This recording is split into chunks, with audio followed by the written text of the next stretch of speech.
1945 ಅಲ್ಲಿ world war 2 ಆದ್ಮೇಲೆ ಮತ್ತೆ ಈ ತರ ಯುದ್ಧ ನಡೀಬಾರ್ದು ಅನ್ನೋ ಇಂಟೆನ್ಷನ್ಸ್ ಇಂದ ವಿಶ್ವಸಂಸ್ಥೆ ಅಂದ್ರೆ ಯುನೈಟೆಡ್ ನೇಷನ್ಸ್ ಎಸ್ಟಾಬ್ಲಿಷ್ ಆಯ್ತು. UNSC ಅಂದ್ರೆ ಯುನೈಟೆಡ್ ನೇಷನ್ ಸೆಕ್ಯೂರಿಟಿ ಕೌನ್ಸಿಲ್. ಇದು UN ನ ಒಂದು ಇಂಪಾರ್ಟೆಂಟ್ ಪಾರ್ಟ್.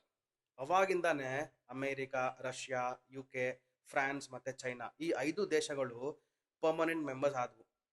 ಈ UNSC ಯ ಮೇನ್ ಇಂಟೆನ್ಷನ್ಸ್ ಏನಂದ್ರೆ ವರ್ಲ್ಡ್ ಅಲ್ಲಿ ಶಾಂತಿ ಮತ್ತೆ ಭದ್ರತೆನ ಕಾಪಾಡೋದು, ದೇಶಗಳ ನಡುವೆ ಯುದ್ಧ ನಡೆದ್ರೆ ಅದನ್ನ ತಡೆಯೋಕೆ ಆಕ್ಷನ್ಸ್ ನ ತಗೊಳ್ಳೋದು, ರೆಸೊಲ್ಯೂಷನ್ಸ್ ಮತ್ತೆ ಸ್ಯಾಂಕ್ಷನ್ಸ್ ನ ಇಂಪ್ಲಿಮೆಂಟ್ ಮಾಡೋದು, ಹ್ಯುಮ್ಯಾನಿಟೇರಿಯನ್ ಏಡ್ ಕೊಡೋದು ಮತ್ತೆ ಹ್ಯೂಮನ್ ರೈಟ್ಸ್ ನ ಸಪೋರ್ಟ್ ಮಾಡೋದು. ಈ UNSC ಒಟ್ಟು 15 ಮೆಂಬರ್ಸ್ ಇರ್ತಾರೆ, ಅಂದ್ರೆ 15 ಕಂಟ್ರೀಸ್. ಇದರಲ್ಲಿ America, Russia, United Kingdom, France ಮತ್ತೆ ಚೈನಾ ಈ 5 ದೇಶಗಳು ಪರ್ಮನೆಂಟ್ ಮೆಂಬರ್ಸ್. ಆದ್ರೆ ರಿಮೈನಿಂಗ್ 10 ಮೆಂಬರ್ಸ್ ನಾನ್ ಪರ್ಮನೆಂಟ್ ಮೆಂಬರ್ಸ್ ಆಗಿರ್ತಾರೆ. ಪ್ರತಿಯೊಂದು ನಾನ್ ಪರ್ಮನೆಂಟ್ ಮೆಂಬರ್ದು ಟೆನ್ಯೂರ್ 2 ಇಯರ್ಸ್ ಆಗಿರುತ್ತೆ. ಆದ್ರೆ ಈ 10 ಮೆಂಬರ್ಸ್ ನ ಒಂದೇ ಇಯರ್ ಅಲ್ಲಿ ಸೆಲೆಕ್ಟ್ ಮಾಡಲ್ಲ. ಎವ್ರಿ ಇಯರ್ ಈ 10 ಮೆಂಬರ್ ಸೀಟ್ಸ್ ಅಲ್ಲಿ 5 ಸೀಟ್ಸ್ಗೆ ಮಾತ್ರ ಎಲೆಕ್ಷನ್ ನಡೆಯುತ್ತೆ.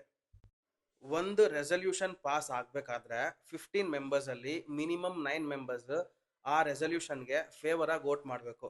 ಆದ್ರೆ ಅದೊಂದೇ ಸಾಕಾಗಲ್ಲ, P5 ಮೆಂಬರ್ಸ್ ಆ ರೆಸಲ್ಯೂಷನ್ ನ ಸಪೋರ್ಟ್ ಮಾಡಬೇಕು. ಅಂದ್ರೆ ಆ ರೆಸಲ್ಯೂಷನ್ ವಿರುದ್ಧ ವಿಟೋ ಮಾಡಬಾರ್ದು. ವಿಟೋ ಅಂದ್ರೆ ನೋ ಅಂತ ಹೇಳೋದು. ಈ P5 ಕಂಟ್ರೀಸ್ ಅಲ್ಲಿ ಯಾವುದೇ ಒಂದು ಮೆಂಬರು ನೋ ಅಂತ ವಿಟೋ ಮಾಡಿದ್ರೆ ಆ ರೆಸಲ್ಯೂಷನ್ ಪಾಸ್ ಆಗಲ್ಲ. ಇಂಡಿಯಾ, ಜಪಾನ್, ಜರ್ಮನಿ, ಬ್ರೆಜಿಲ್ ಮತ್ತೆ ಬೇರೆ G4 ಕಂಟ್ರೀಸ್ ಎಲ್ಲ ಸೆವೆರಲ್ ಇಯರ್ಸ್ ಇಂದ UNSC ಪರ್ಮನೆಂಟ್ ಮೆಂಬರ್ಶಿಪ್ ಕೊಡಿ ಅಂತ ಕೇಳ್ತಿರುತ್ತೆ.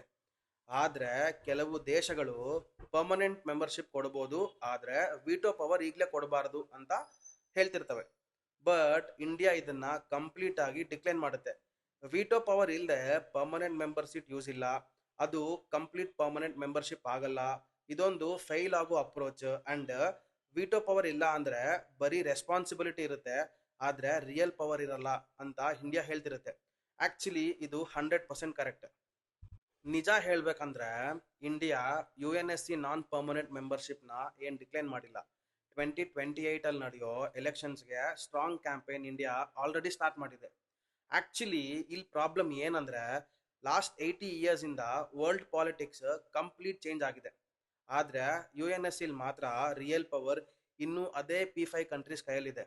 ಆ ಪವರ್ನ ಎಕ್ಸ್ಟೆಂಡ್ ಮಾಡೋಕೆ ಅಥವಾ ಶೇರ್ ಮಾಡೋಕೆ ಅವು ಜಾಸ್ತಿ ಇಂಟ್ರೆಸ್ಟ್ ತೋರಿಸ್ತಿಲ್ಲ. ಈ P5 ಕಂಟ್ರೀಸ್ ವಿಟೋ ಪವರ್ನ ಎಷ್ಟು ಮಿಸ್ಯೂಸ್ ಮಾಡ್ಕೊಂಡಿದೆ ಅಂದ್ರೆ ರಷ್ಯಾ ಮತ್ತೆ USA ಡೈರೆಕ್ಟ್ ಆಗಿ ವಾರಲ್ಲಿ ಇನ್ವಾಲ್ವ್ ಆಗುತ್ತೆ. ಚೈನಾ ಸೌತ್ ಚೈನಾ ಸೀಲ್ ಬರೋ ಎಲ್ಲಾ ಕಂಟ್ರೀಸ್ನ ಟ್ರಬಲ್ ಮಾಡ್ತಿರುತ್ತೆ.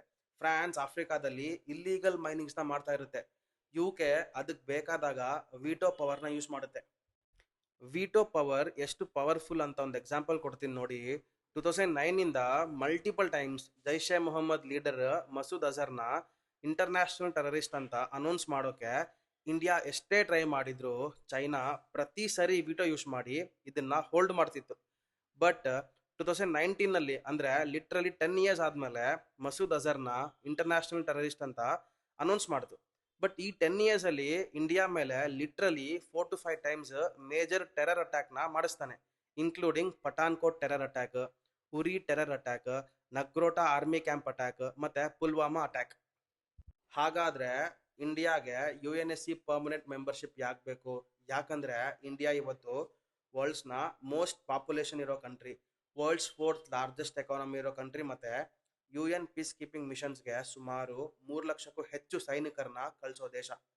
ವರ್ಲ್ಡ್ ಅಲ್ಲಿ ಎಲ್ಲಾದ್ರೂ ಅರ್ಥಕ್ವೇಕ್ ಆದ್ರೆ, ಯುದ್ಧ ಆದ್ರೆ, ನ್ಯಾಚುರಲ್ ಡಿಸಾಸ್ಟರ್ಸ್ ಅಥವಾ ಹ್ಯುಮ್ಯಾನಿಟೇರಿಯನ್ ಕ್ರೈಸಿಸ್ ಬಂದಾಗ ಇಂಡಿಯಾ ಹ್ಯುಮ್ಯಾನಿಟೇರಿಯನ್ ಏಡ್ನ ಮಾಡ್ತವೆ.